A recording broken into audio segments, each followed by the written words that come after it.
Монгол улсын нийт амын 400 мянга орчим нь элэгний Ц вирусаар өвчлсөн гэдэг судалгааг эрүүл мэндийн яамнаас гаргалаа. Олон улсад элэгний энэ өвчнийг ангаах эм эмчилгээнд нэвтрүүлсэн. Тиймээс тэрхүү эмийг импортоор оруулж ирэх шаардлагатай гэж мэдээллээ. Өнөөдрийн засгийн газрын хуралдаанд Монгол улсын эмийн бүртгэлийн журманд нэмэлт өөрчлөлт оруулах саналыг салбарын сайд хэлэлцүүлэхээр болсон байна. Монгол улсын эмийн бүртгэлийн журманд өөрчлөлт оруулснаар элэгний Ц вирусын эм 30 хоногийн дотор Монгол улсын эмийн жагсаалтад бүртгэгдэж хилээр чөлөөтэй нэвтрүүлэх эрх нээгнэ гэж тайлбарлаж байна. За энэхүү эмийг Монгол улсын эмийн жагсаалтад оруулах ач холбогдлыг тоо баримттай холбож салбарын яамнаас тайлбарлаж байна.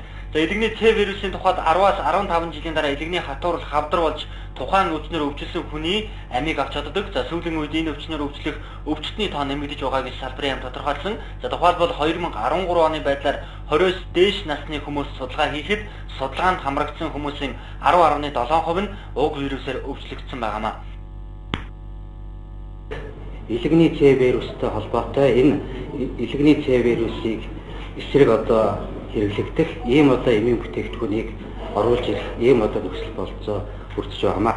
Мөн энэ Ц вирусын эсрэг эмээс гадна өндөр одоо монголчуудын хувьд тулгамдсан бусад өндөр чанартай эмийн бүтээгдэхүүнийг мөн одоо оруулж ирэх ийм одоо боломжийг эмийн хангалт нийлүүлэлтийн их бүхий одоо байгууллагуудад нээж өгсөн.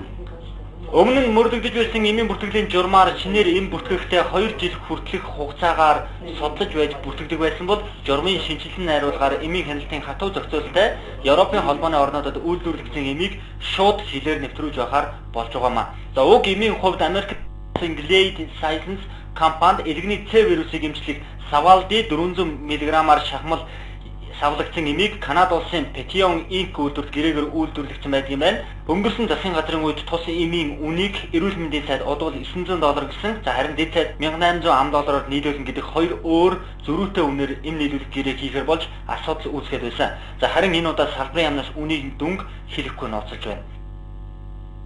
Хамгийн хөнгөлөлттэй юм одоо үнийн тарифыг бол дээрх одоо байгууллагаас ирүүлсэн хүсэлтээр бол нийлүүлнэ гэж одоо ойлгож байгаа.